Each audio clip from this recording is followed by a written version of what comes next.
Yo, what's going on, guys? So today, I finally have the end of our Woodwicky trilogy. I know, I'm saddened as well, but hey, it's not about the destination. It's about the journey that makes it worth it. So without further ado, let's get this thing started. So at the beginning of this, we have our regularly scheduled Optimus monologue, and this time, more on Cybertron. And I've always loved this opening here, but too bad it only lasts for like a minute and a half. Anyway, we have a new MacGuffin in this movie, and it even makes less sense than the other two.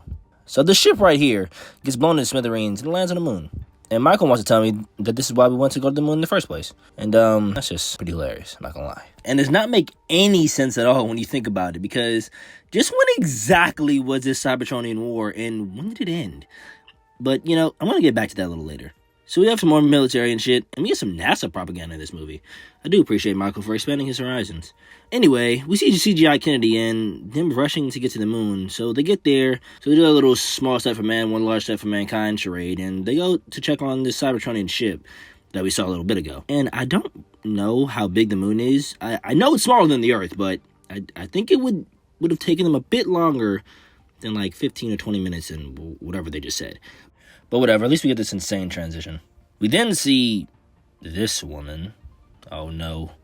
Who are you? Who is this? So, yeah. Megan Fox is not in this one, as almost all of you may know.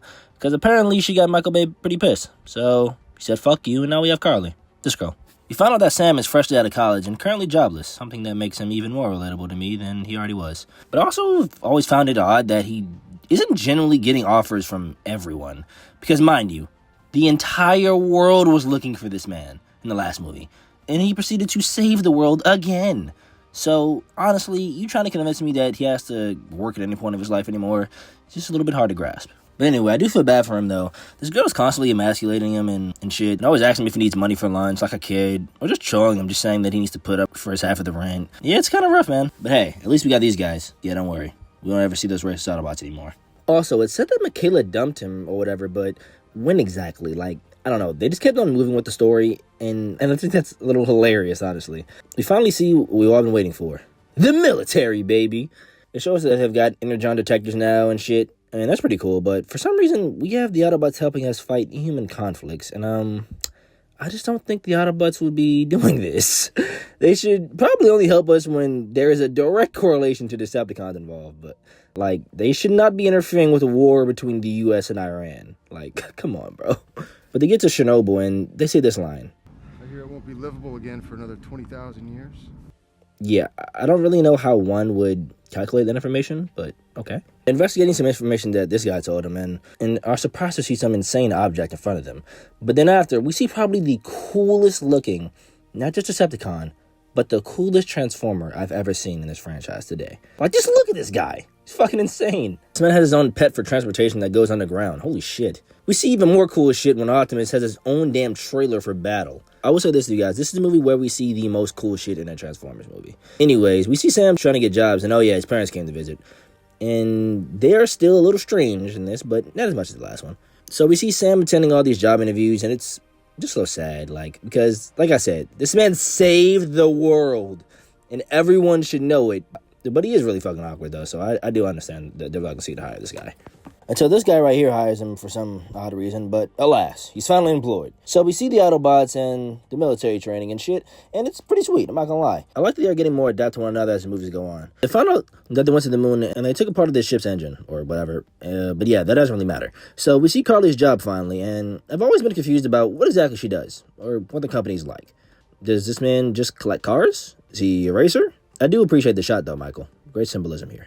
But then, we get one of the funniest scenes in the trilogy. And it's just Sam kicking the shit out of his car. And this guy right here just keeps cucking him. But fuck all that. We finally see Megatron in this movie. In his true form. A tank. Oh, wait. Oh, no, I lied. It's just a truck. Even though I do still prefer him when he's a Cybertronian jet. I don't know. It just suits him in this universe. That tank shit looks cool for animation. But here, I need that jet. And I need it now. I do find it cool that he has this big-ass spot missing from his head still. After Optimus blasted into oblivion in the last one. I do love Starscream trolling him here, though. But it really is sad to see what he was in the first one compared to what he is now. Like, this shit right here is night and day. But, oh shit, we finally see Soundwave. And this beast of a Decepticon. But we got the Sams for first day on the job, and I'm not gonna lie, this place kind of seems like a vibe to work at. I don't know. I like this little montage here. But Carly comes with news, and her boss got her a car. And Sam's reaction to this is hilarious. You know how long it would take me to afford a car like this? Long time? Yeah, like 53 years. But also, like I've said, yes, this is an expensive-ass car. No doubt about that. But, Samuel, your parents are very, very well off. Trust me. I know. And I don't know, man. This poor gimmick is really getting on my nerves at this point. Like, they're both fucking retired, for God's sakes, bro. Traveling the world. Like, come on now. Anyways, this guy that was prevalent in the early 2010s started to harass Sam. And I've heard people say this, so I'll keep it short. But it's like no one is a normal person in any of these movies. Like, just look at this shit we've been seeing this whole time. Dad, I got the booty! All right. Shut up, Grandma! You eyeball my piece, 50 Cent? Finish that for me. Then his boss just happens to be in the bathroom with him. Alright, man, whatever. But pretty much this guy and several other people at NASA have been working as secret operatives for the Decepticons for over 40 years. And, that just doesn't make any sense. Because you mean to tell me that in the first one, they wanted the Cube to pretty much make every piece of technology a Transformer. Then in the second, they then have been looking for the Matrix for thousands of years to destroy our sun or whatever. And now in this, supposedly, they have been waiting 40 years for the ace up their sleeve, I guess, and the pillar of technology that they had on the ship, and are gonna transport their planet to ours. Yeah. Does that make any sense to you? Yeah. It didn't to me either. So pretty much the Decepticons murder this man, and it doesn't really seem like many people give too much of a fuck. But this cool-ass looking Decepticon starts to terrorize Sam's office, and I still don't know how he didn't kill Sam here. Sam goes to Ness' new base, and I can assure you as a DC resident, this is not DC at all. The cops then harass Sam, and he has another one of his epic breakdowns. Damn, that was like twice in 10 minutes. But hey, they get inside and Sam is just having a pretty awful day, if I'm being honest. And he proceeds to meet this woman, which makes his day even worse. It's all like, what are you doing here? You're not clear for this. And even as a kid watching this, I thought this was really stupid. Ah, yes, the man almost single-handedly responsible for you even living is not cleared for this. Yeah, okay, man. So we finally see the Matrix again for about 3 seconds, just to revive this Sentinel guy. He was the guy that got blown up in the beginning. Yeah, this one. Now this woman starts to make Sam feel even worse about himself, and man, you just gotta feel for him in this one, man. He's got no job anymore. B left him, and his only sense of purpose of saving the world is being taken away from him. Damn, sorry, King. But they give him some protection, which is much needed. So we get Sam trying to figure out what the fuck is happening. So because the one man is more obsessed with Transformers than he is. Simmons, baby. And I've always loved how he just became rich, like, from, saving the world, because that's pretty much the most realistic thing anyone would do. I don't know why Sam hasn't realized this yet. Anyways, he got the Swiss assistant who's just here, and they're off on their adventure. Oh yeah, Carly's sad again because Sam actually has a passion again. L on Carly's part. So they go to this Russian bar for some mandated casual racism to get some more info on why the hell humans are a part of this and what exactly happened back in the day. So they learn that they have hundreds of pillars, even though Sentinel told them that before, but they figure out that Decepticons told them and that he's all they need. So now we embark on another great action set piece in this movie with these 3 cop Decepticons. And boy, oh boy, is this some cool shit happening here. But man, is there a fuck ton of people dying on this highway? Oh my god. Also love the music, the entire chase too. Really, this entire movie has a great soundtrack and score. Well, hey, we finally see someone transforming in the car with them, and then doing it again to get them back in. And believe me, I was waiting my whole life to see them accomplish this. And yeah, Sam, I get it. This is a cool ass scene too. A little bait and switch, if you will. I don't really know if that's what that's called. But hey, we move on. So they found out that, Sentinel's evil. Oh my god. And yeah, Young Me wanted this man's head strictly because he killed Ironhide. And yeah, he takes the pillars, and Optimus is sad because he fully knows this was all his fault. Speaking of that, where the fuck was Optimus this entire time? Like, you were just with Sentinel. Like you were just with him right now. Like about 5 minutes ago. Oh, well, I guess it was pretty early to have the final battle right now. Whatever. Holy shit, we're only an hour and 15 minutes in this movie? So Sam then tells his parents to go far away from here. And I just hope that they don't go to Chicago. So here comes what I alluded to earlier. So, Megatron says that Sentinel was supposed to meet him on Earth before, shit happened. And here's why that doesn't make any sense. Because if you're telling me that Megatron pretty much crash landed, according to this movie, a few thousand years ago, while they also said that the cube has been here since about 10,000 BC. So let's just say for the sake of argument that he went to find the cube right after it left Cybertron. Or even just a couple thousand years later. How the fuck would Megatron and Sentinel be able to conjure up this elaborate plan to meet on Earth for the cube, of which Megatron has been gone for thousands of years for? And mind you, Sentinel did not land on the moon until like the 60s or whatever. You wanna know how I know that? Because that's what the movie tells me. And also, why the fuck would they need the cube if they had the pillars already and they were gonna try to transport their planet to us? Why would they need a cube at all? And vice versa. It doesn't make any sense at all if you just think for more than 3 seconds. Also, where the fuck did these Decepticons come from? Were they just waiting all these years to be summoned? When they were getting their asses kicked the last 2 movies. This doesn't make any sense. Oh yeah, and it even makes less sense when you realize that the Matrix was the first thing here. Whatever, man. Let's get this shit going. Yeah, I don't know why the fuck Sentinel just didn't kill him right here, but hey, I guess we wouldn't have a movie. But Sam then goes to meet Carly, and yeah. Turns out this motherfucker's been a secret operative for the Decepticons for I don't know how long, and that his dad was one too. I don't even have the energy to explain why that doesn't make any sense. But hey, this is a cool-ass Decepticon to watch, though. I'm not gonna lie. But they get Sam under surveillance, and we need to see if the Autobots are gonna retaliate. Because, yeah, they're gonna send them off the planet. Yeah, I didn't tell you guys that. Mind you, it's like 8 Autobots and like 1,000 Decepticons, but I digress. But hey, at least we see Tyrese. Hey, what's up, bud? I was beginning to think you weren't gonna be in this one. This is pretty sad, though, man. I won't lie. It does feel pretty hopeless, and the music is not helping either. The fight will be your own. Damn it, I'm gonna get sad. We then get Bumblebee saying his goodbyes, and it is truly is gut-wrenching stuff. But of course they leave, and yeah, the Decepticons obviously gonna blow this shit up. Like, come on, man.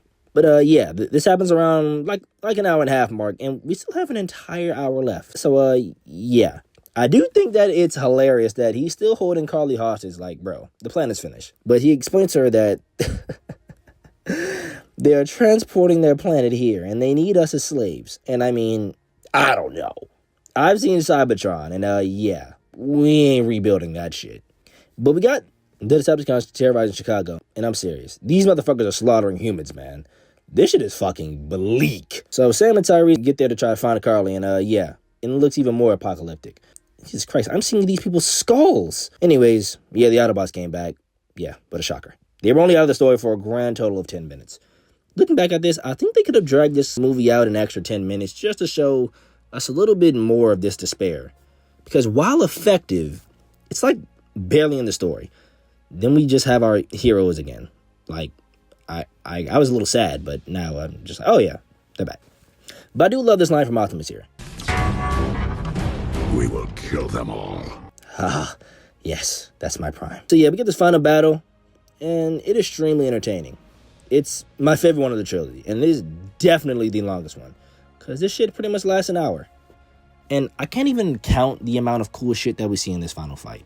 Them running in this building while it's being tilted over, then having to slide down it. Like, come on, man. But when Sam's is saying this. Yes, inject that into my veins. And this guy's finally killed. Thank God. But yeah, we have more military shots of them getting ready and flying into this Doom City. And I've always liked that they very well show us that some of these motherfuckers jumping aren't making it. Oh my God, this scary looking motherfucker's back. Why do the Decepticons always get the good shit? Yeah, Tyrese, you're not wrong. I've always wanted that myself. It's just too much cool shit in here. Like, just look at Optimus flying around, being a badass. And finally, we get Sam killing Starscream in wonderful Starscream fashion. He's all toying with him and shit, and just leads to his downfall. It's awesome. And Sam's even a part of the action. But one weird thing I will say about this to you is you guys see Bumblebee here? Say these two right here? Yeah. So pretty much immediately after we see him do this, supposedly him and all the other Autobots have been captured. Like, am I missing something? Is there a deleted scene they forgot to put in? What, guys, what the fuck happened? Anyways, we had our beam in the sky. And people have always said this before, but this has got to be like the first Beam in the Sky movie. Like, Avengers came out a year after this, and it's pretty much been the same beam in the sky as this one. I'm just saying, I hadn't seen a beam in the sky in any movie before this one. I'm just saying. Bumblebee's almost killed, and I damn near shed a tear until he just murders this guy with the help of these two. The teamwork from the military here. It just straight a blitz shockwave. Autobots, attack! Thanks, Sideswipe. You don't say. But I get so many chills every time I see this. Optimus clip. Like, oh my god. I don't care how small my brain is. This shit is cool as hell. Then you have the climax with Optimus and Sentinel. And man, this just has so many good lines. You were the one who taught me freedom is everyone's right. I really do like the height discrepancy when you see Sentinel and Optimus, like compared to everyone else. We didn't see Carly rage baiting Megatron, like, okay. Someone thousands of visuals still falling for the lowest tier of rage bait I see. Yeah, okay. But alas, we finally get to the end. And man, what can I say that hasn't already been said before? This fight is cinema. The line delivery, the choreography, the music. It's all just perfect. But nothing is as perfect as this. Who would you be without me, Prime? Time to find out. Man, this movie's cinema. I do find it funny that suddenly Megatron remembered how to fight. But I digress. Guys, this is how you end a trilogy. This is how you end an era. Take fucking notes, man. And this ending song might be the best one I've ever heard. It just feels like finality. It's beautiful. So guys, I had a hell of a lot of fun to talking about these movies with you and my love for them. I know I complain a good amount, but I still will rewatch these movies until I die. But anyway, thanks guys for watching. I love you. Talk to you soon. Peace.